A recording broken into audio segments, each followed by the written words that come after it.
ये थोड़ी सी क्या बोलते हैं इसको, किशमिश। हाँ ये आपके लिए किशमिश है। जी और आपके लिए एक मंजन लेके आए जी पतंजलि का। जी जी और ये तेल है मूंगफली का। जी। और ये कॉफ़ी कॉफ़ी। और कुछ एक और चीज़ लिए थे, क्या बोलते हैं उसको, कुट्टू। तो मैंने पैसा दे दिया है उनको, और उनके पास अभी अवेलेबल नहीं था, तो वो थोड़ी देर में अवेलेबल करा देंगे। तो वो चीज़ भी आपकी कुटिया में पहुंच जाएगी।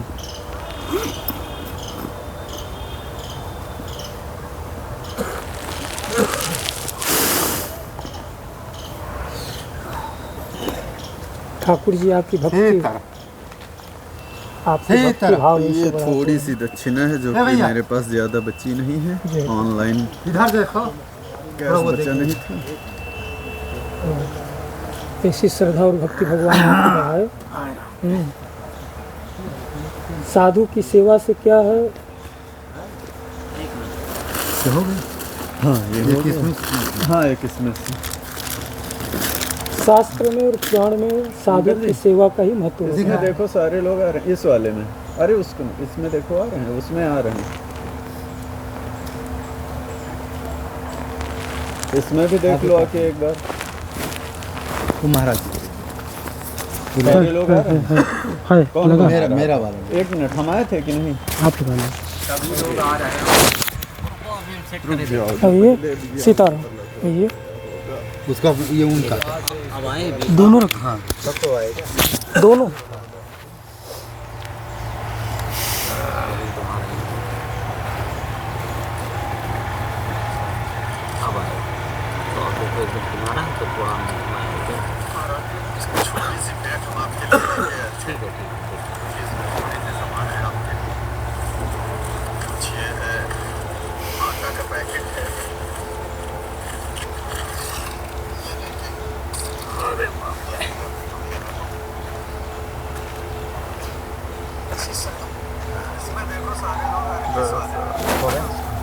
और फिर से थोड़ा रखना होता रखते तो इसमें सब लोग आ जाए।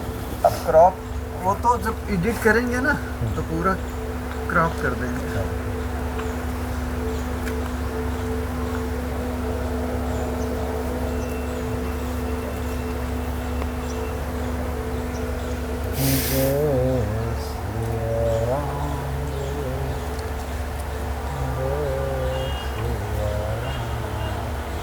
हाँ ठीक है, उनके पास है एक आपके पास है।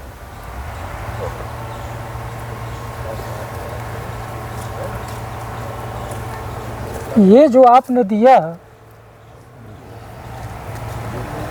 महाराज जी दक्षिणा हो गई? हाँ दक्षिणा कर दी? हाँ हो गई।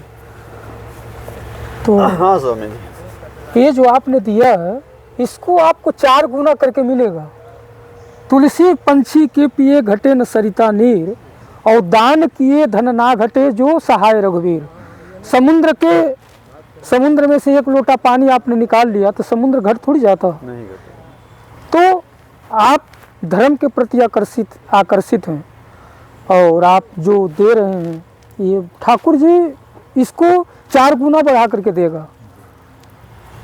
अब स्वामी जी है क्या कि मेरा एक मानना है हाँ कि भाई संतों की आप सेवा में जा रहे हैं, अगर आप संतों से मिलने जा रहे हैं, उनके आश्रम जा रहे हैं, जी तो संत के पास तो हम देखते हैं जैसे हमारे गुरु जी हैं, हाँ और जंगलों में रहते हैं, कुटी में रहते हैं। अब उनके पास कोई सैलरी तो आती नहीं है जी जी कि बंधी कोई सैलरीड पर्सन है या कि बहुत सारी खेती है या कुछ। तो मेरा भी लोगों से यही कहना है कि आप अगर संत के पास जा रहे हैं, किसी आश्रम जा रहे हैं, तो आपसे जो भी बन सके, थोड़ा बहुत जो भी आपका बजट हो, जी आप संतों की सेवा करें, कुछ दान दक्षिणा करें, कुछ लेके जाएं उनके लिए उपहार स्वरूप। और ये करना चाहिए। अगर आप ऐसे कार्य कर रहे हैं तो वाकई में इसकी नहीं, संत मिलन को जाइए तज माया अभिमान, जो जो पग आगे बढ़े कोटिन यज्ञ समान। एक महात्मा रहते थे जंगल में, तो वहाँ पांडव जब दर्शन करने के लिए गए तो पांडवों ने कहा कि आप हमारे घर को भी पवित्र करिए। तो महात्मा ने कहा कि जो 1 करोड़ यज्ञ किया होगा मैं उसी के यहाँ जाऊँगा। अच्छा। अब महात्मा लोग और पांडवों ने तो सोचा भाई 1 करोड़ यज्ञ तो मैंने किया नहीं है। निराश होकर के लौट आए।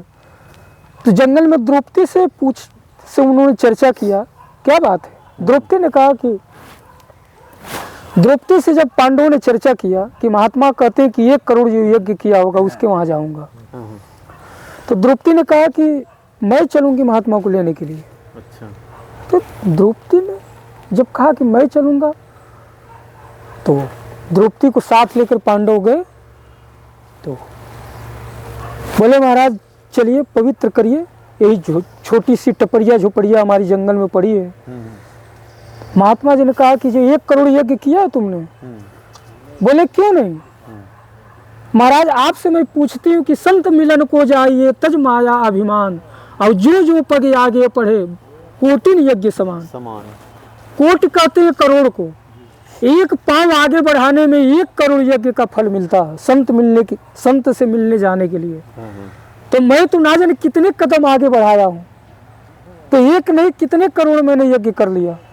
तो कहने का मतलब संत मिलन को जाइए तज माया अभिमान, और जो पग आगे बढ़े तो कोटिन यज्ञ समान।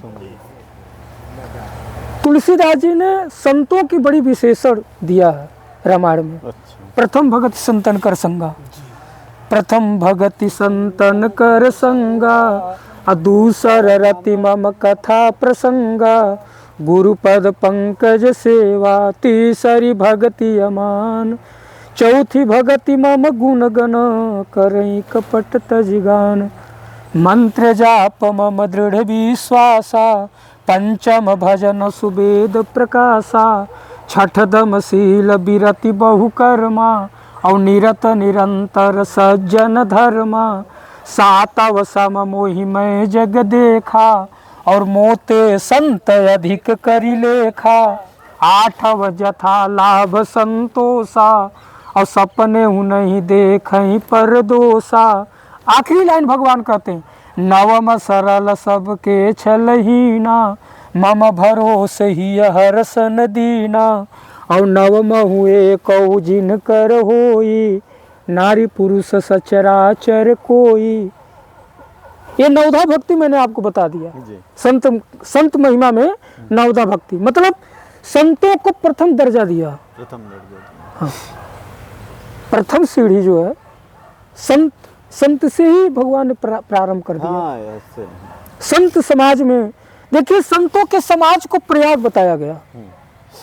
बड़ी गहन विषय है कि संतों का जो समाज है वो प्रयागराज है। एक इलाहाबाद का प्रयाग अस्थाई है, लेकिन संतों का समाज चलता फिरता प्रयाग है।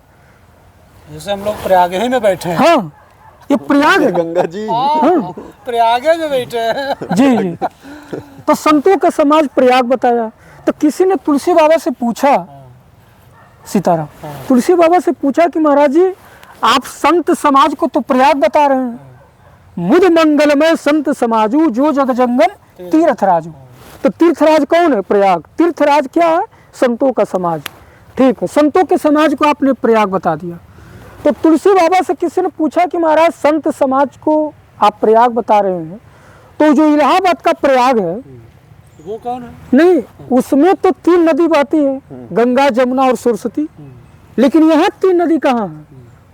तो तुलसी महाराज कहते हैं कि राम भगत जहाँ सुरसरी धारा, जो भक्ति है वही गंगा है।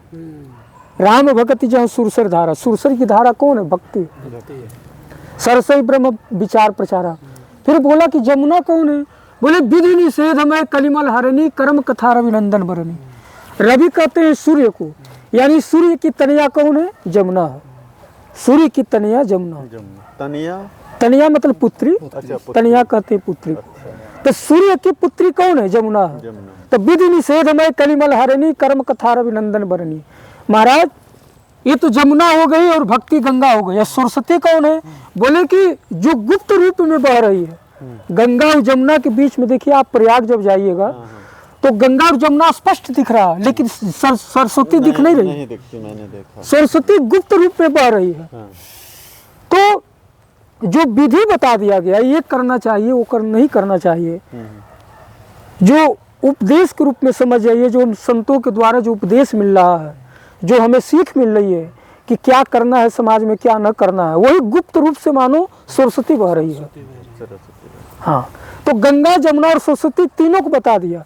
फिर गोस्वामी तुलसीदास से किसी ने पूछा, महाराज आप संत समाज को तो प्रयाग बता रहे हैं, भक्ति को आप गंगा बता रहे हैं, और विधि निषेधमय कलिमर हनन ये सरस्वती हो गई, तो प्रयाग में तो अक्षय वट है, तो यहाँ अक्षय वट कहाँ है संत समाज में?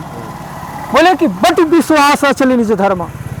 देखिए गोस्वामी जी कहते हैं बट विश्वास, ये जो विश्वास है यही अटल धर्म। हाँ, बट है। ये जो विश्वास है यही जो है अच्छा बात। अक्षय वट है। बट विश्वास चले निज धर्म और तीर्थ राज समाज सुकर्मा।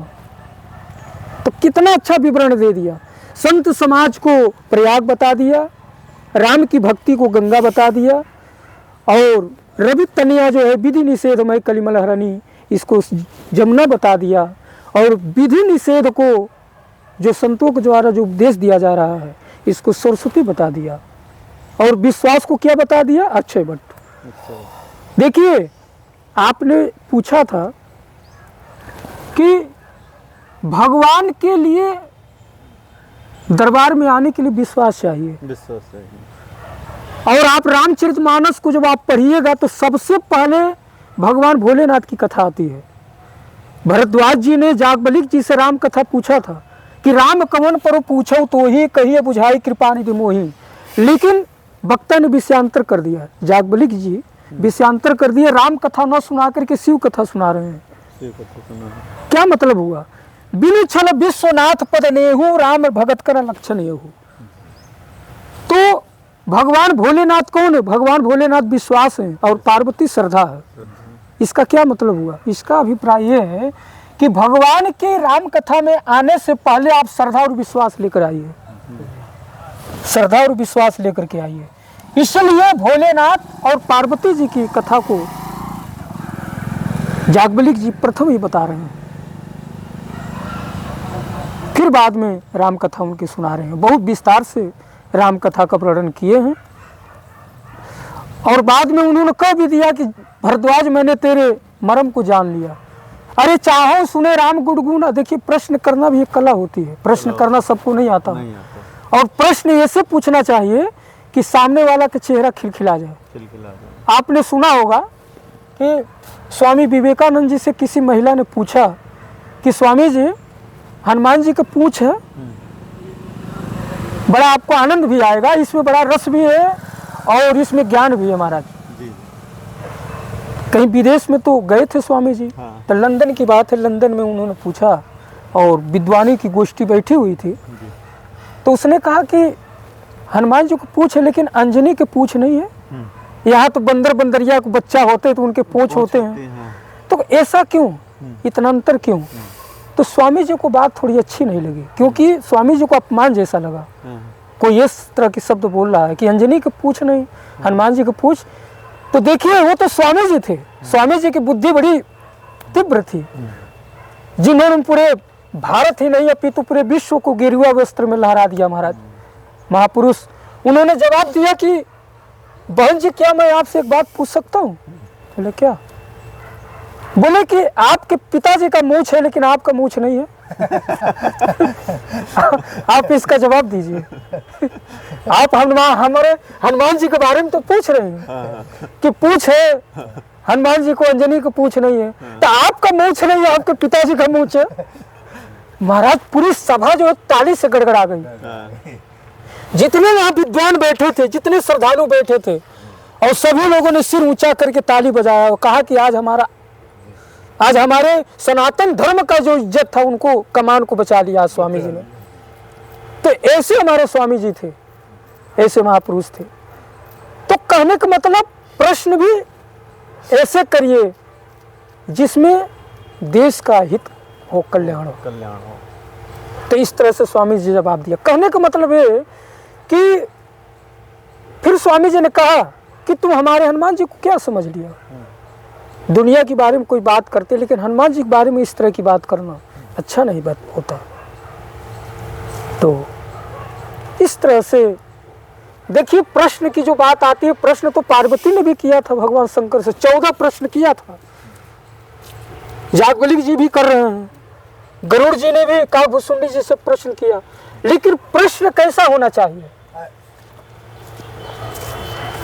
प्रश्न कैसा होना चाहिए? प्रश्न ऐसा होना चाहिए कि जिस प्रश्न में देश का कल्याण हो, देश का हित छुपा हो। प्रश्न भी करना चाहिए, भगवत संबंधित प्रश्न करना चाहिए। भगवत संबंधित आप प्रश्न करेंगे तो उसमें देश का कल्याण, देश का हित होगा। यहाँ लिखा है कि कथा जो सकल लोक हितकारी, सोई पूछन चल शैल कुमारी। हाँ, जो सबके कल्याण होने वाला है वही कथा पूछ रही है। कौन? पार्वती जी। तो भगवान भोलेनाथ के मुंह से पहला शब्द क्या निकला? धन्य धन्य गिरिराज कुमारी, तुम समान नहीं को उपकारी। क्यों? क्योंकि पूछे रघुपति कला कथा प्रसंगा, और सकल लोक जग पावनी गंगा।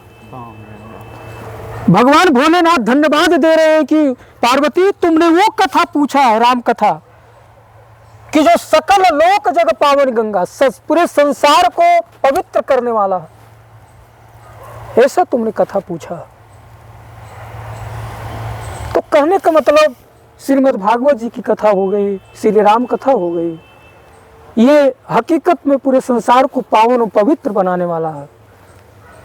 ये महाराज जी थोड़ा प्रयागराज की आप थोड़ा महिमा सुना। इस समय प्रयागराज पूरी दुनिया प्रयागराज के पीछे दौड़ रही है। महाराज प्रयागराज की महिमा ये है कि जब समुद्र का मंथन हुआ था, आ रहे हैं किसने झोला में रखो।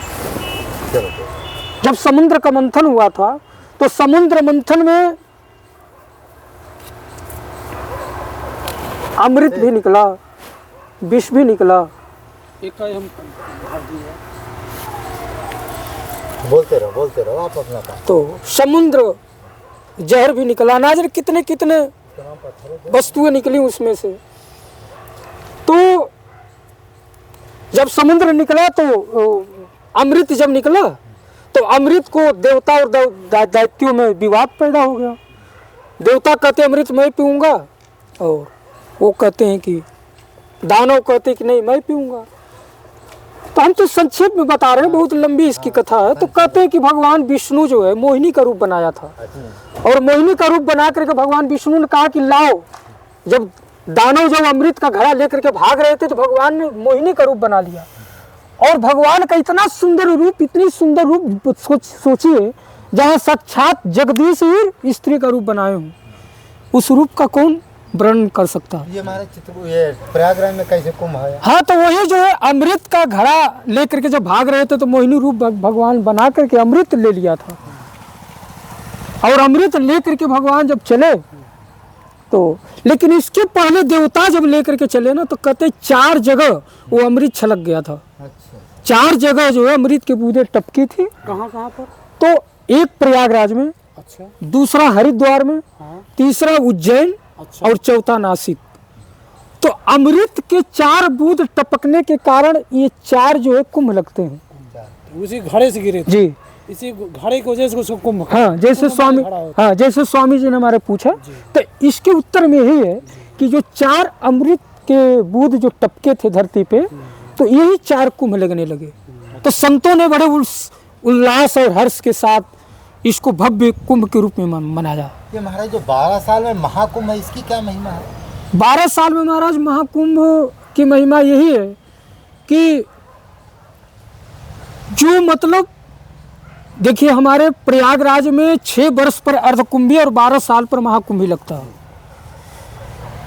और बाकी तो माघ मकर गत जब होई, तीरथ पत ही आव सब कोई, देव दनुज किन्नर नर श्रेणी, सादर मज्जहि सकल त्रिवेणी, पूजय माधव पद जल जाता, परस अखय बट हर्ष ही गाता। गोस्वामी जी सब बता रहे हैं।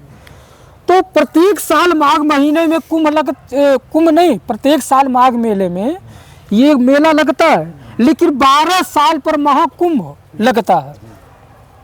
जब सूर्य मकर राशि पर जब प्रवेश करता है तब ये महाकुंभ का महाराज ये कुंभ जो है, इसमें बड़े बड़े सिद्ध, बड़े बड़े महात्मा गुफा छोड़ करके, अपनी ध्यान तपस्थली को छोड़ करके, और जो है कंदराओं में रहने वाले और जो ये सभी महात्मा आते हैं वहाँ पर प्रयागराज में।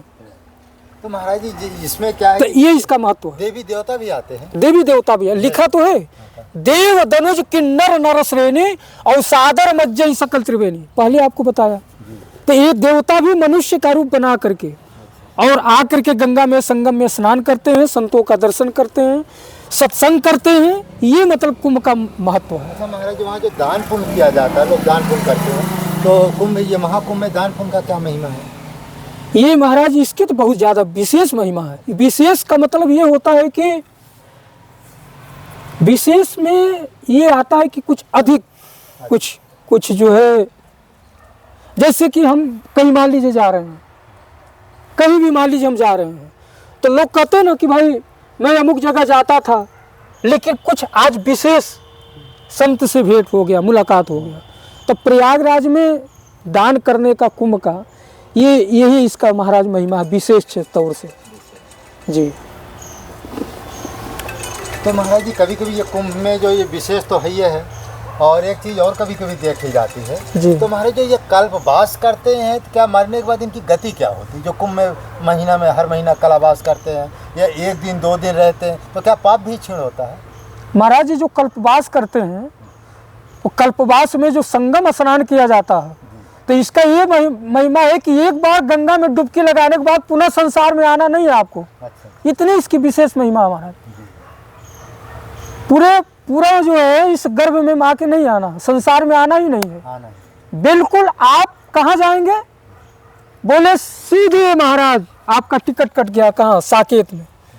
भगवान साकेत धाम। सीधे साकेत का मतलब भगवान की गोद में, भगवान राम जी के गोद में ही आप बैठेंगे, पुनः संसार में आपको नहीं आना। स्वामी जी, इस महाकुंभ में 50 लाख लोगों के आने की संभावना है। 50 नहीं 50 करोड़। 50 करोड़।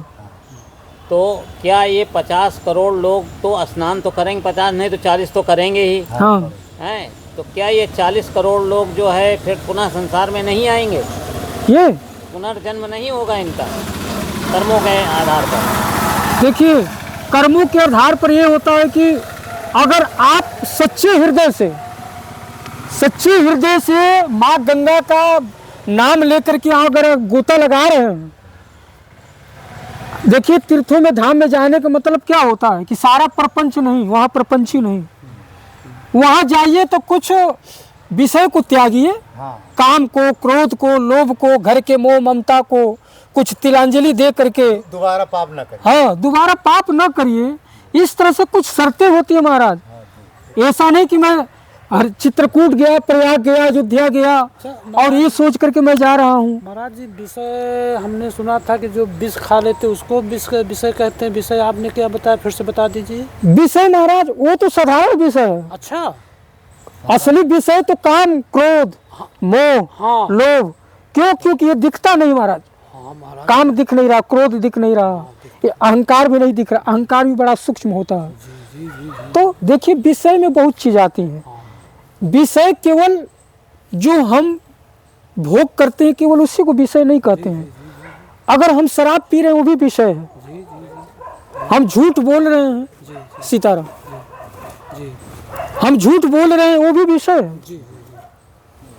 हम शराब पी रहे हैं वो भी विषय है, और हम चोरी कर रहे हैं वो भी विषय क्या है। महाराज जी जो आशा और तृष्णा ये भी सब विषय में आता है? हाँ, आशा बसन विसन यह तीन नहीं। ये जो है जी जी 3 प्रकार का सूल बताया है, जी काम, क्रोध और मोह, जी विशेष तौर से। जी जी। ये 3 सूल जो होते हैं ये विषय में ही आते हैं। अच्छा अच्छा। अहंकार, इन सबका सेनापति कौन है? काम है। काम ही जो सबका है, काम, क्रोध, मोह, लोभ, ये सबका सेनापति है। और मोह सबका जय है, जी ये तो सेनापति हो गया। मोह सकल व्याधिन कर मूला, ये जितना विषय का मूल है ये क्या है? मोह ही करा रहा है। मोह का मतलब होता है ये मेरा पुत्र है, ये मेरा दुकान है, ये मेरा मकान है, ये मेरे नाना है, मेरे मामा है, ये मेरे मम्मी है, मेरे पापा है। यही मोह है। मोह के भी कई कारण है हमारा। स्वामी जी एक चीज़ हम थोड़ा सा रोकना चाहेंगे जी। जैसे कि अंकल जी ने अभी पूछा कुंभ के लिए कि क्या जितने भी लोग जाएंगे, तो जो सवाल था उनका, हाँ जी जी।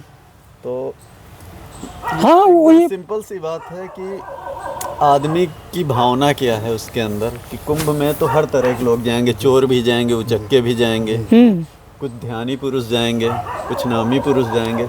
तो जो जैसा अपना कर्म लेके जाएगा वैसा उसको फल मिलेगा। नहीं सही है, वही बात है भाई, हर तरह के लोग जाएंगे। अब हर आदमी का मोच थोड़ी ना, वो तो सब उनके कर्मों पे है ना। मैंने उसमें जो लिखा था कि एक बार डुबकी लगा लेने से सारे मतलब पाप धुल जाते हैं। अब डुबकी लगाने के बाद अब निकल के फिर मन में विचार बुरे आ गए तो पाप फिर से लाद लिए। हाँ, लाद लिए ना। अब डुबकी लगाने के बाद तो फिर आप नहीं, देखिए विचारों को शून्य कर दो पहले। देखिए, आप ये नहीं पूछ रहे हैं, आप हमसे ये नहीं पूछ रहे हैं कि उनका मतलब उद्धार होगा कि नहीं। आप ये पूछ रहे हैं कि महाराज कुछ गंदा भी नहाते हैं और कुछ गंगा भी नहाते हैं। वही चीज। एक होते हैं गंदा नहाते हैं। आपने शायद सुना होगा, बहुत छोटा सा दृष्टांत है कि भगवान शंकर ने कहा था पार्वती को चलो गंगा स्नान कर लाएं, बोले चलो। तो कहते हैं कि भगवान शंकर एक कोढ़ी का रूप बना लेते हैं और पार्वती बहुत सुंदर रूप वाली है, तो जो मांगने वाले होते हैं ना, भीख मांगने वाले, उन्हीं दर्जा में बैठ जाते हैं शंकर जी सीताराम पार्वती को लेकर के। तो कुछ लोगों ने आया तो सुंदर पार्वती के सुंदर रूप को देख करके कहा कि अरे इस बुढ़े के साथ, इस कोढ़ी के साथ तू क्या कर रही है, तुम हमारे साथ चलो, तुमको महल में रखेंगे, खूब बढ़िया से ऐसो आराम, तुमको सुविधा दूंगा रहने के लिए। तो पार्वती जी इनकार करती जा रही हैं, कुछ बोल नहीं रही हैं। तो सब यही लोग प्रलोभन देते जा रहे हैं। तो भगवान शंकर आंखों से इशारे से कर रहे हैं कि देखो, इनके विचार देखो, ये जा तो रहे गंगा जी के लिए, लेकिन तेरे से कैसी बात कर रहे हैं सीताराम। लेकिन एक पुरुष ऐसा आता है जो भगवान शंकर को गड्ढे में पड़ा हुआ देखकर पूछता है, ये कौन लगते हैं तुम्हारे? बोले हमारे पति हैं, बड़े दुखी है, ये गड्ढे में पड़े हुए हैं, इनको कोई निकालने के लिए भी नहीं है। तो वो व्यक्ति उनको गड्ढे में से निकाल करके बाहर लाता है और स्वच्छ जगह पर बैठा करके उनको पानी भी पिलाता है और कहता है कि ठीक है, इनका ख्याल करना, तुम इनकी पत्नी हो। इतना कह करके वो गंगा जी जाता है नहाने के लिए। तब शंकर जी मुस्कुरा कर कहे कि लाख आदमी में एक व्यक्ति गंगा नहाने गया, लाख आदमी में एक, लाखों व्यक्ति में एक व्यक्ति गंगा नहाने। तो जैसे हमारे भाई साहब ने पूछा, इसके उत्तर में ही है कि कुछ गंगा भी नहाने जाते हैं और कुछ गंगा भी नहाने जाते हैं। तो मकसद हमारा क्या, हम उद्देश्य लेकर के जा रहे हैं, सही, उसके हिसाब से हमारे कर्म पर डिपेंड करता कि हम कर्म क्या कर रहे हैं। वही तो मैंने भी कहा ना। देखिए हम कितने जा किस भाव से रहे। जी, हम कितने वर्ष के हो गए, हम बुढ़े हो गए, 100 वर्ष के हो गए, ये माने नहीं रखता। हम कैसा जी रहे हैं ये माने रखता। अरे हम 100 वर्ष के हो गए लेकिन कुकर्म कर रहे हैं, रात दिन कुकर्म कर रहे हैं, नाजन न करने जैसे कर्म कर रहे हैं। लेकिन थोड़ी सी जिंदगी हो, लेकिन शुद्ध जिंदगी हो, अच्छी जिंदगी। तो कहने का मतलब कर्म पर, कर्म प्रधान विश्व करी राखा। एक नहीं, महापुरुषों के बहुत से दृष्टांत हैं। अभी जैसे स्वामी विवेकानंद की मैंने बात किया, स्वामी विवेकानंद का इतिहास आप पढ़िए, पूरे 40 वर्ष की उम्र नहीं थी, 39 में ही उनकी शरीर छूट गया। लेकिन ज्ञान के मामले में, भक्ति के मामले में पूरा विश्व उन्हें जान गया। युवा अवस्था में उन्होंने भक्ति को पूरे देश में फहरा लिया। तो कहने का मतलब ये है। स्वामी जी, नहीं, प्रश्न क्या है, संत महात्माओं से हम प्रश्न कितना जिज्ञासा रखनी चाहिए, है ना। अब जो आपके मुख से मिल जाए, ये तो देखिए, श्रद्धा आपकी अच्छी भावना है, श्रद्धा रखनी चाहिए। और संतों के पास में प्रश्न क्या करना, वही चीज। हाँ, एक संत ही देखिए, एक चीज बताऊं, आपका भावना अच्छी बात है, एक संत से प्रश्न कर सकता है, लेकिन आप एक भक्त के रूप में आप तो केवल जिज्ञासा ही रखिए। हाँ, हम प्रश्न वही कर सकते हैं जो हमें जानना है, जिनमें हम समझ नहीं पा रहे हैं, तो उसका एक प्रश्न करके कि उस चीज़ को आपने बता दिया तो हमारी समझ में आ गया, बस वही क्वेश्चन हम। हाँ, तो अज्ञान में है हम। देखिए, अल्प अवधि जीवता में बहुत सोच पोच करिबे को, बहुत पे का कीजिए, पार न पुरानहु को वेदहु को अंत नाही, बानी तो अनेक चित कहाँ दीजिए। काव्य के कलाए अनंत, छंद को प्रबंध बहु, राग तो रसीली, रस कहाँ पीजिए। और सब बातन में एक बात तुलसी बताए जात, जन्म जो सुधारा चाहे तो राम नाम लीजिए। जितना देर हम लोग बैठ करके कर रहे हैं, सबका सार है सुमिरिय रामय गाइय रामय संतत सुनिय राम गुण ग्राही। अच्छा स्वामी जी, आप दोनों लोगों से एक प्रश्न है कि जी। जैसे अभी आपने बताया था कि अगर जैसे जो मैंने पूछा था कि वो नाम जाप और ध्यान के एक साथ किया जा सकता है, तो आपने कहा था कि ध्यान में सबसे पहले नाम को देखिए, राम को। तो क्या जब हम ध्यान में बैठते हैं और फिर ध्यान लगता है, तो क्या वो नाम क्या प्रकाशित होता है, क्या कैसे क्या होता है? हाँ होता। उसमें क्या है कि जब ध्यान माने एकदम सिद्धावस्था में पहुंचता है, वो राम नाम प्रकाशित में प्रकाश की तरह पुंज में प्रत्यक्ष सामने दिखता है। अच्छा। हमारे संत जी ने ये खड़ाक्षर मंत्र है ना, तो एक दो संतों ने बताया कि जब ये मंत्र सिद्ध होने लगता है, खड़ाक्षर मंत्र जो 6 अक्षर का होता है, तो जैसे हम ध्यान में बैठेंगे प्रकाश रूप में वो अक्षर जो है प्रकाश रूप में सामने दिखेगा आकाश टाइप में। हाँ। तो समझ लो कि हमारा मंत्र सिद्ध हो गया। सिद्ध हो गया। तो वही बतिया राम नाम, जो 2 अक्षर का जो राम नाम का ध्यान करते हैं, ध्यान करते करते वो अक्षर आकाश में माने चारों तरफ जिधर देखे वो 2 अक्षर का नाम जो है प्रकाश रूप में हमको दिखेगा। तो समझ लो कि हमारे ध्यान की स्थिति बढ़िया हो रही। अब ये एक जन्म का खेल तो है नहीं कि एक ही जन्म का, वो कार्य मरते दम तक आपको करना है।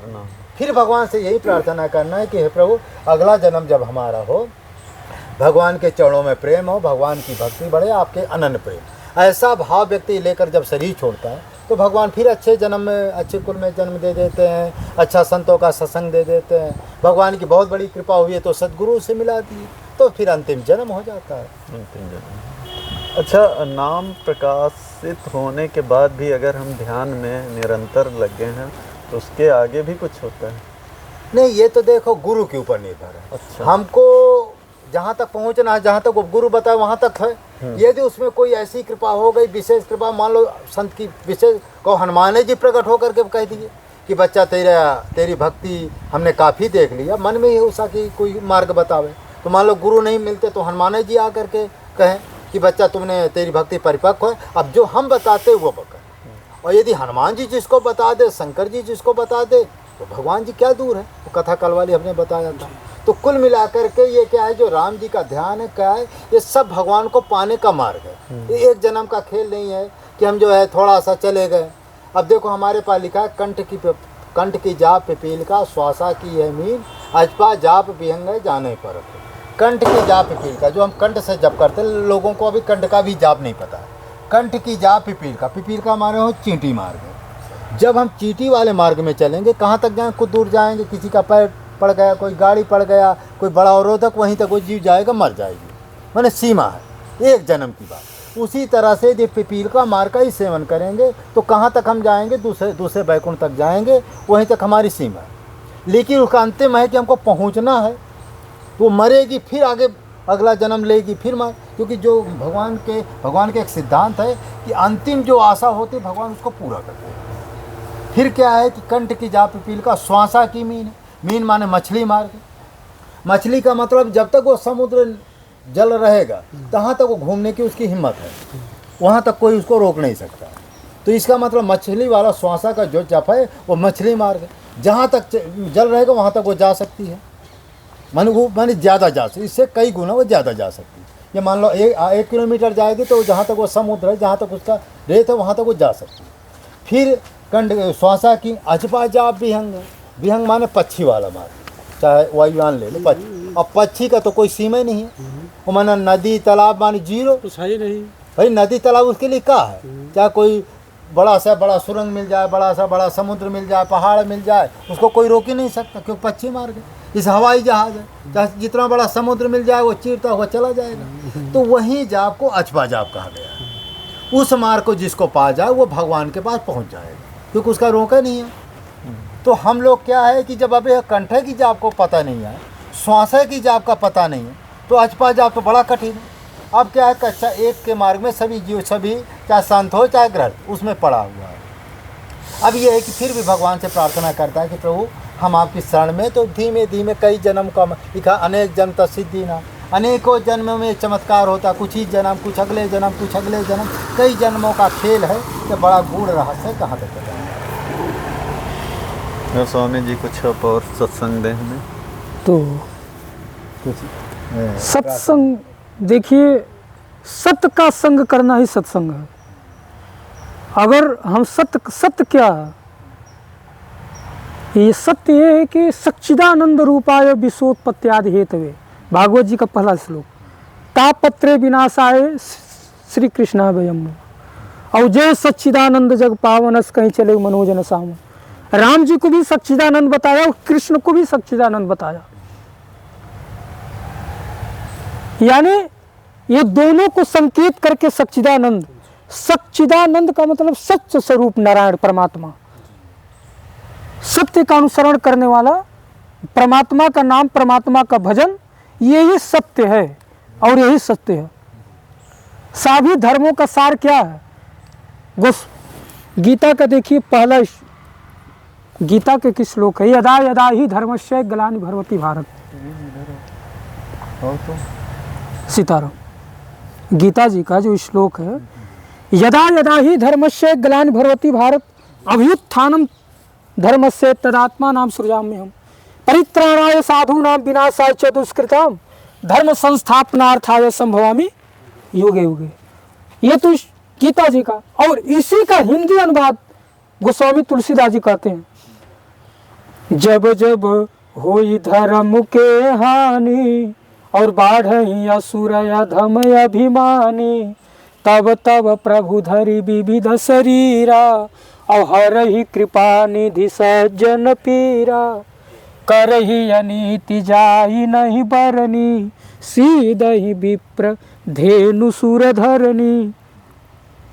मतलब जब जब दुराचारी, अत्याचारी, अहंकारी जब इस धरती पर पाखंडी का बोलबाला बढ़ जाता है और वो अपने अहंकार में, बल के अहंकार में आकर के जब दुराचार करते हैं, तब प्रभु अनेक रूप धारण करके, कभी नरसिंह का रूप, कभी बामन का, कभी शुकर का रूप लेकर के, कभी परशुराम बन करके, कभी रामकृष्ण बन करके आते हैं और कंस रावण जैसे